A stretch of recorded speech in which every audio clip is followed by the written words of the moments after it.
wabarakatuh. Alhamdulillahirrahmanirrahim. Kita panjatkan bersyukur kepada Allah Subhanahu wa Ta'ala, Tuhan Yang Maha Esa. Hari ini kita berkumpul di tempat ini untuk bersama-sama mengikuti kegiatan BIMTEK. Sebelum dilanjutkan kegiatan ini, ada beberapa hal yang perlu saya. Assalamualaikum warahmatullahi wabarakatuh. Selamat pagi menjelang siang Bapak Ibu. Hari ini saya di sini berdiri di depan hadapan Bapak Ibu bukan berarti saya lebih daripada Bapak Ibu. Jadi mohon nanti kalau apa penyampaian saya yang ada yang kurang tepat, mohon dikoreksi ya, terutama dari Pak Edi, Bu Nurhani dan Bu Rita karena telah mengikuti pelatihan ini. Di sini saya akan menyampaikan apa yang saya dan tim dapatkan dari pelatihan pembelajaran mendalam selama 5 hari. Semoga apa yang kami sampaikan ini tidak meleset gitu ya Bapak Ibu, karena saya akan menyampaikan materi pelatihan pada modul 1 dan 2. Modul 1 yaitu pola pikir bertumbuh. Next. Di sini ada kutipan sedikit dari Bapak Menteri kita, Profesor Abdul Mukti. Kalau orang berpikir dengan growth mindset, maka dia yakin masalah yang hanya sedikit itu jalan keluarnya banyak. Karena itu jangan menyerah, jangan putus asa, yakinlah ada jalan keluarnya. Ya Bapak Ibu, jadi jangan hanya terfokus pada masalahnya, tapi kita fokus pada jalan keluarnya menurut Bapak Mufti. Yang pertama, konsep pola pikir bertumbuh. Ya, di sini ada 3 komponen dalam pola pikir bertumbuh. Pola pikir adalah segalanya, yaitu ada pola pikir, tindakan, dan hasil, di mana pola pikir itu akan mendikte tindakan kita yang dilakukan serta akan menentukan hasil yang diperoleh. Jadi kalau pola pikir kita positif, insya Allah tindakan-tindakan yang kita lakukan juga akan positif dan hasilnya akan positif sesuai yang diinginkan. Tayangan ini, pola pikir itu lebih penting daripada keterampilan, di mana pola pikir atau mindset kita sendiri adalah fondasi dari keterampilan dan alat. Jadi kalau pola pikir merupakan cara melihat dan cara berpikir saat menghadapi masalah, maka akan berperan untuk memperluas cara seseorang dalam melihat dan berpikir. Jadi kita dulu benahi cara pola pikir kita, maka keterampilan kita akan muncul, gitu, dan kita akan membutuhkan alat, gitu ya. Ada 2 jenis pola pikir, yaitu pola pikir tetap dan pola pikir bertumbuh, atau biasanya kita sebutnya dengan PPT dan PPB. Nah, kalau pola pikir tetap itu ada di challenge. Maaf ya Bapak Ibu, pakai bahasa Inggris. Challenge atau tantangan. Kalau orang yang punya pola pikir tetap, ketika melihat tantangan dia akan menghindar. Tapi kalau orang yang memiliki pola pikir bertumbuh, ketika memiliki tantangan, maka dia akan menerima. Ya. Contohnya Bapak Ibu saat ini. Ya. Kita sekarang berada pada pendekatan pembelajaran mendalam. Saya melihat Bapak Ibu ini pola pikirnya sudah bertumbuh ya. Karena dengan hadir di sini aja Bapak Ibu sudah mau menerima tantangan atau ilmu baru. Kemudian yang kedua adalah, mohon maaf bahasa Inggris ya Bapak Ibu, obstacle, benar apa enggak itu? Benar ya? Atau rintangan. Ketika seseorang memiliki pola pikir tetap, ketika menghadapi Nah, ini ada zona kehidupan, yaitu pada zona literasi ada di zona comfort, yaitu zona apa itu? Zona nyaman, benar. Kemudian naik level kita fear zone atau ketakutan. Pada naik level berikutnya proses kreatif learning, yaitu di proses kreatif siswa mulai belajar. Nah, pada proses naik level berikutnya yaitu berinovasi pada growth zone. Apa itu growth zone, Bapak Ibu? Oke, next. Peran pola pikir bertumbuh dalam pengetahuan nilai karakter. Nah, jadi karakter itu dibedakan menjadi dua, yaitu karakter performa dan moral. Materi berikutnya yaitu tentang konsep dan kerangka pembelajaran mendalam. Ya, di sini definisi dari pembelajaran mendalam adalah merupakan pendekatan. Jadi ini pendekatan ya Bapak Ibu, bukan kurikulum, tapi pendekatan yang memuliakan dengan menekankan pada penciptaan suasana belajar dan proses pembelajaran berkesadaran, bermakna, dan menggembirakan melalui olah pikir, olah hati, olah rasa, olahraga secara holistik dan terpadu. Jadi memuliakan, kita yang memuliakan peserta didik ya Bapak Ibu. Dengan cara itu tadi pembelajarannya harus berkesadaran. Jadi kita punya yel-yel ya Ibu namanya. Yel-yel. Kalau saya mengatakan pembelajaran mendalam, nanti Bapak Ibu bilangnya berkesadaran, mendalam, mengembirakan. Ya, kita coba ya. Masih ingat? Ada ngantuk. Ini untuk mengembalikan fokus ya. Berkesadaran, bermakna, mengembirakan. Ya. Oke, kita coba ya. Pembelajaran mendalam, berkesadaran, bermakna, mengembirakan. Oke, tepuk tangan untuk kita semua. Ya, jadi secara holistik dan terpadu, artinya kalau secara holistik itu menyeluruh, ya Bapak Ibu, tidak hanya dari segi pengetahuan aja, tapi dari segi keterampilan siswa, moralnya, sosialnya, sikapnya, dan karakternya ya. Ya, jadi semuanya akan terangkum di dalam pelaksanaan pembelajaran mendalam dan terpadu, artinya kita akan berkolaborasi dengan guru-guru lain, pihak-pihak lain yang nantinya pembelajaran itu bisa dikaitkan dengan kehidupan nyata. Ya, misalnya kalau saya mata pelajaran prakarya, saya bisa menggandeng guru ekonomi, guru bahasa, gitu ya, guru PPKN, gitu. Misalnya dalam jual beli, saya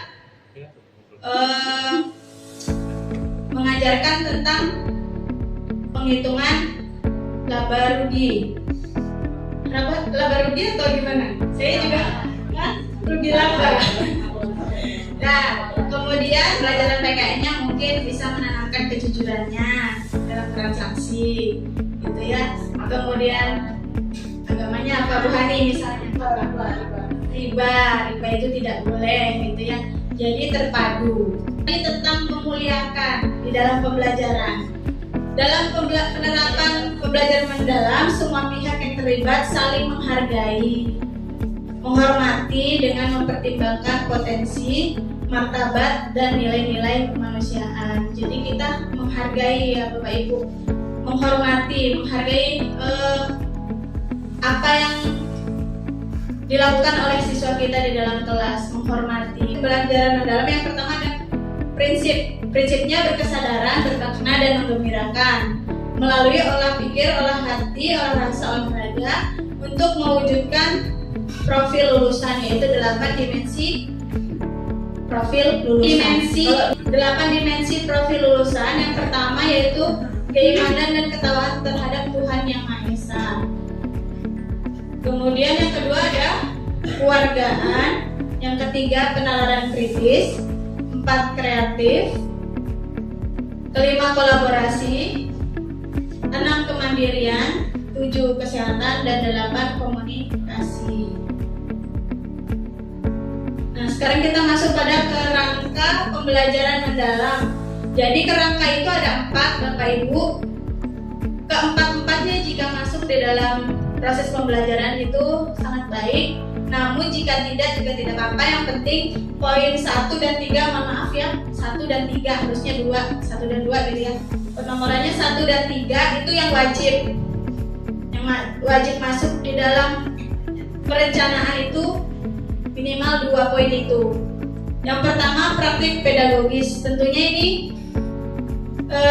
seharusnya sih ada dalam pembelajaran. Praktek pedagogis itu bisa meliputi apa aja? Misalnya pedagogis Bapak Ibu, model, metode, strategi, gitu ya. Itu seharusnya kan wajib ada praktek pedagogis dalam kerangka PPM. Jadi sekarang namanya bukan RPP, bukan modul, tapi PPM. Itu wajib ada nanti.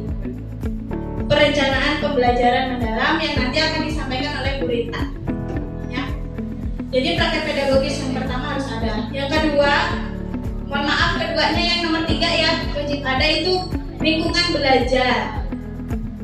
Tentunya lingkungan belajar wajib ada. Bapak Ibu bisa nggak belajar nggak ada lingkungannya?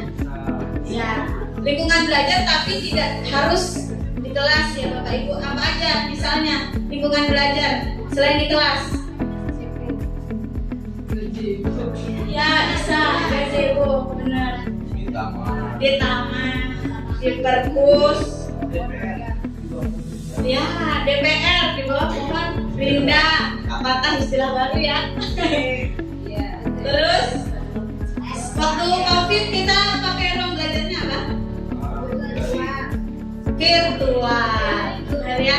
Bisa melalui Zoom, Google Classroom, gitu ya.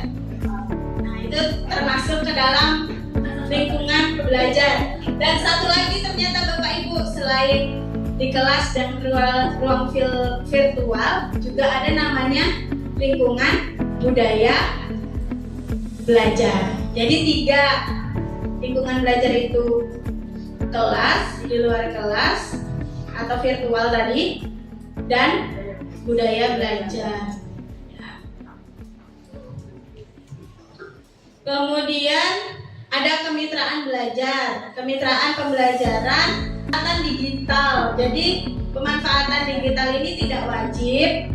Ya mungkin itu pemaparan dari saya, menyampaikan apa yang saya dapatkan di pelatihan. Warahmatullahi wabarakatuh. Selanjutnya dilanjutkan oleh Ibu Nurhani. Bapak Ibu, mungkin kita lanjut ke materi sebelum, karena untuk meningkatkan semangatnya bisa berdiri dulu sebentar. Ya, kita rendahkan dulu otot kita yang mana sudah lama tadi duduk dari tadi pagi, ya. Mungkin diatur saja posisinya ya. Kita akan coba senam penguin. Ya. Oke, siap? Oke, kita mulai. Diikuti ya. Oke. 5, 4, 3, 2. Ya, angkat bahunya Bapak Ibu.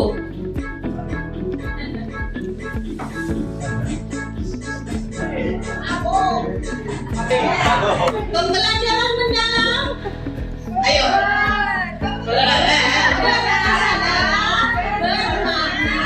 Mengembirakan. Pembelajaran mendalam. Ya, berarti hari ini alhamdulillah Bapak Ibu, terima kasih sudah hadir dan sudah bergembira bersama kami di sini, ya, untuk menyampaikan hasil dari pelatihan pembelajaran mendalam. Jadi kami di sini sama-sama belajar ya Pak Ibu, sama-sama mengimbaskan apa yang sudah kami dapatkan. Mudah-mudahan nanti ke depannya kita bisa saling bekerja sama. Tadi sudah disampaikan dari Bu Iis, mulai dari awal mengapa bisa berkembang menjadi pembelajaran mendalam ya. Jadi itu awalnya adalah mengubah pola pikir kita, dari pola pikir kita yang tetap bisa menjadi pola pikir bertumbuh ya, dari kita, dari guru, dari siswa, dan mungkin dari yang lainnya. Jadi sekarang kita akan masuk ke dalam prinsip pembelajaran, karena tadi sudah dijelaskan oleh Bu Is tentang kerangka ya Bu Is ya, kerangka pembelajaran. Sekarang kita masuk ke dalam prinsipnya. Itu ada prinsip pembelajaran mendalam yang tadi kita jadikan YEL ya. Yang pertama adalah apa tadi?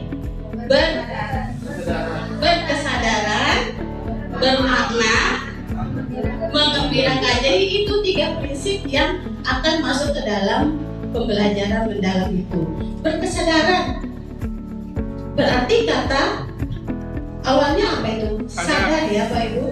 Jadi sadar, berkesadaran. Jadi siswa itu yang awal dulu adalah sadar kalau dia sudah mengikuti pembelajaran, hadir penuh di dalam kelas. Itu ya, yang awalnya ya, kita sadar penuh dulu, hadir di dalam kelas.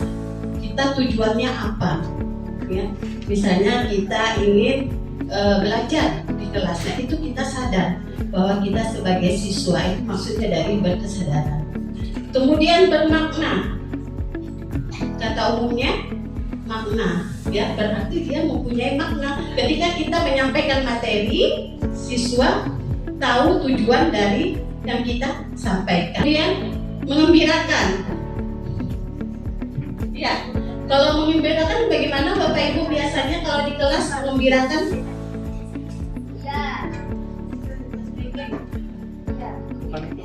Gembirakan. Biasanya seperti apa mengembirakan?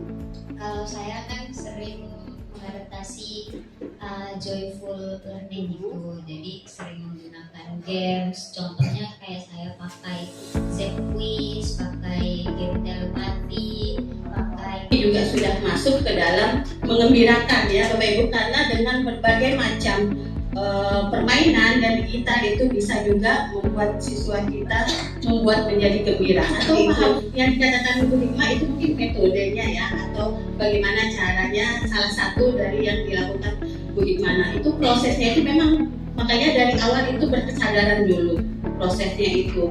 Dia sadar, terus itu kita juga harus melihat kesiapan dari peserta didik tersebut, karena belum tentu juga hari ini semua peserta didik itu senang ya, mungkin ada yang sedih, ada yang ada yang gembira ya, karena kita bukan hanya mengajar 1-2 orang ya, tapi ada beberapa macam karakter siswa. Jadi kita lihat dulu dari kesadarannya itu, kesiapan peserta didik dalam mengikuti pembelajaran itu.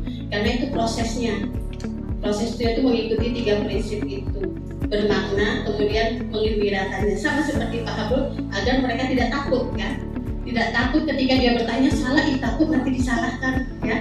Nah itu juga suatu proses yang mana juga kita melihat juga dari kesiapan peserta didik kita ya. Jadi bagaimana kita menciptakan sebagai seorang guru, menciptakan proses itu menjadi mengembirakan ya, seperti tadi tidak ada intimidasi dan sebagainya ya. Karena kan di sini yang ketiga prinsip itu, yang akhir itu adalah mengembirakan.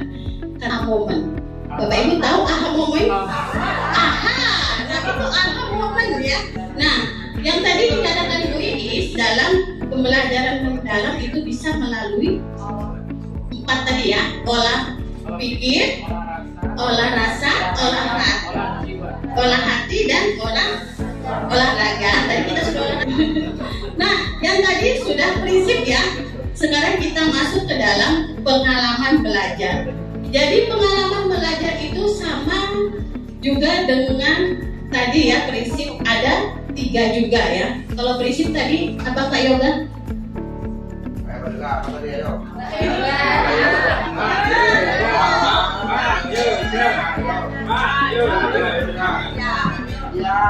Ya, benar. Tepuk salut. Salut, salut. Salut, salut. Salut. Nah, itu masuk ke dalam prinsip ya, kayak berkesadaran, kemudian bermakna dan menggerakkan. Sekarang kita masuk ke dalam pengalaman belajar. Pengalaman belajar juga ada 3. Ya, yang pertama adalah memahami, kemudian mengaplikasikan, dan terakhir adalah merefleksikan. Jadi di sini dalam kita menyampaikan materi kepada siswa, mungkin kita harus mengetahui juga apakah siswa tersebut sudah memahami atau belum ya dari materi yang telah kita sampaikan. Mengaplikasikan, nah di mengaplikasikan ini kalau di PPM atau di modul itu masuk ke dalam kegiatan inti. Kalau sudah aplikasi berarti apa itu, Pak Tantang?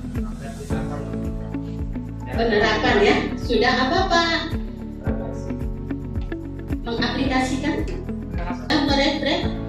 Merefleksikan, yaitu suatu proses saat peserta didik mengevaluasi dan memaknai proses serta hasil tindakan atau praktek nyata yang telah mereka lakukan. Bapak Ibu, asesmen dan dalam pembelajaran mendalam ya. Yang kita tahu Bapak Ibu, asesmen itu penilaian ya. Ya, penilaian. Next. Menurut ini prinsip, nah menurut teori maksudnya. Oke, kita memiliki 2 penilaian asesmen itu. Biasa kita mengisi rapot ada asesmen apa? Penilaian apa? Iya, formatif dan sumatif. Tadi, oh ya, ini untuk contoh teknik nggak dikaji. Lanjut, please. Yang tadi saya sampaikan yang tentang pertama prinsip, kemudian pembelajaran mendalam itu saling bersangkut paut dengan yang awal dari yang disampaikan oleh Bu Iis. Nah, jadi sekali lagi Bapak Ibu, kita di sini sama-sama belajar ya, karena kami juga baru mendapatkan kemarin ya. Mudah-mudahan nanti kita bisa menerapkan dengan baik untuk siswa kita ke depannya. Ya mungkin kalau pertanyaan mungkin terakhir aja ya Bapak Ibu, untuk meningkat waktu. Terima kasih atas perhatian Bapak Ibu. Assalamualaikum warahmatullahi wabarakatuh. Waktu dan kesempatannya. Sekali lagi kami bertiga di sini hanya menyampaikan ulang yang sudah kami dapat selama 5 hari. Nanti kita praktek membuat satu CP, satu kali pertemuan, begitu, atau satu untuk beberapa kali pertemuan. Nanti silakan kita buat Bapak Ibu. Jadi saya ada ke bagian yang terakhir, bagian perencanaan pembelajaran dan nanti kolaborasi.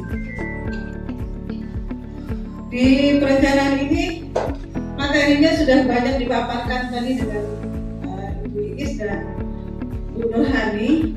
Saya hanya melengkapi saja Bapak Ibu, tadi juga sudah disinggung. Sebelum kita memulai pembelajaran, kita harus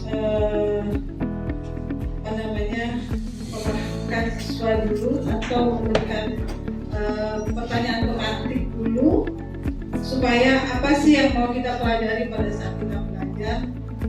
Intinya kita seperti itu. Kemudian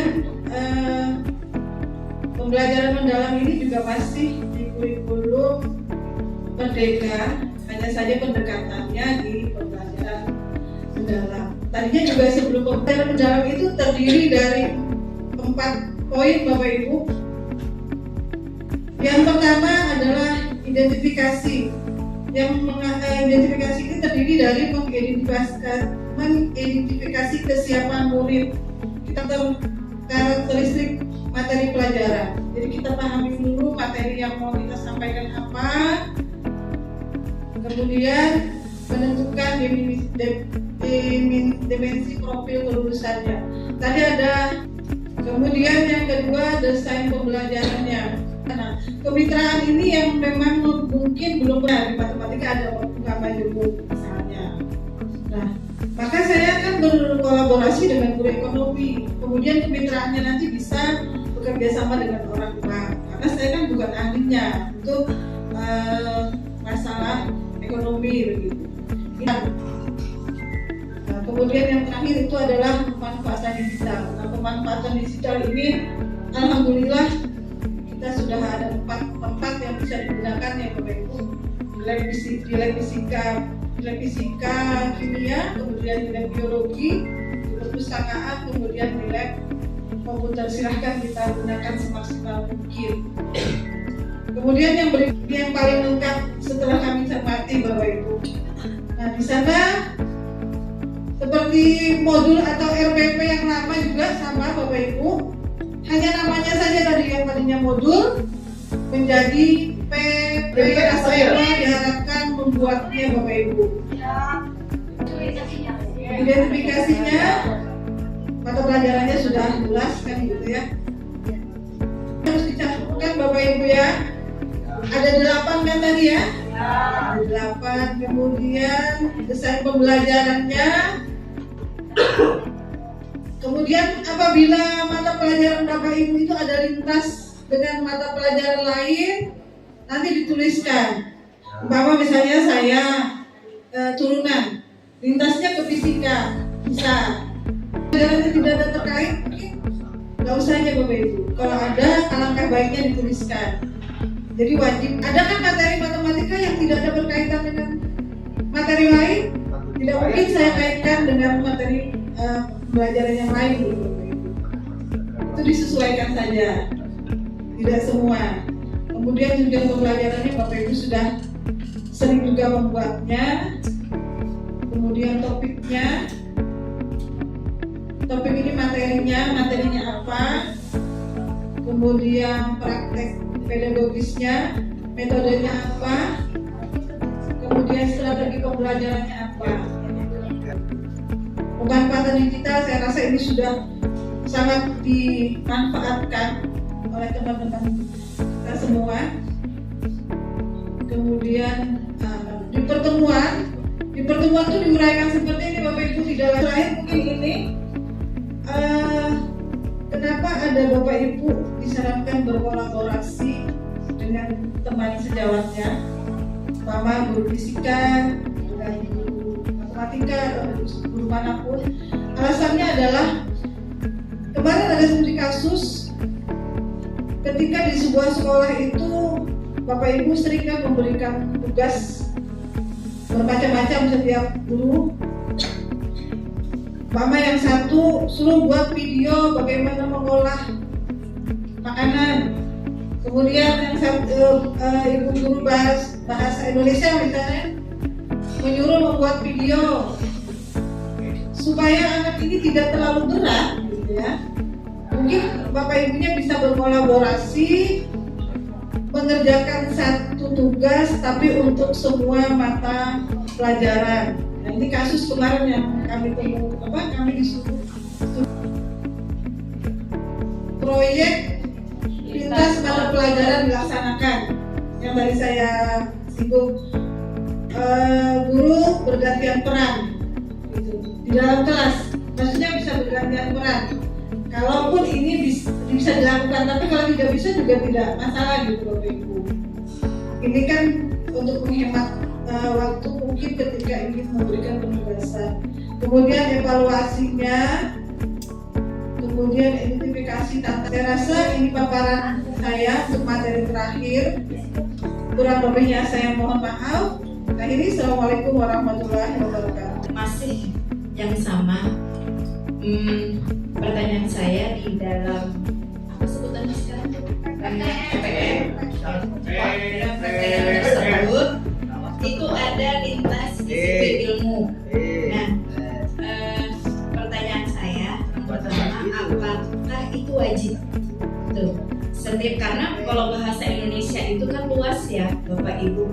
Jadi kayak materi laporan penelitian itu berarti saya lintasnya dengan beberapa mapel. Bisa biologi, kita pernah kolaborasi ya Umar ya, biologi untuk laporan penelitian. Bisa dengan kimia.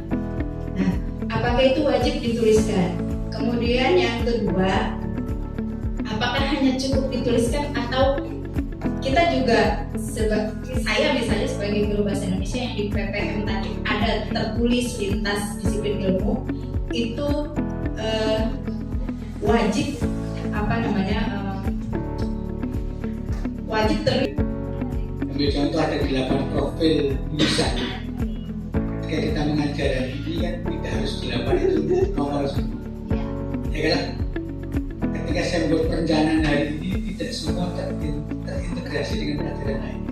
Tapi mungkin bulan depan baru ada materi yang terintegrasi dengan pelajaran lain.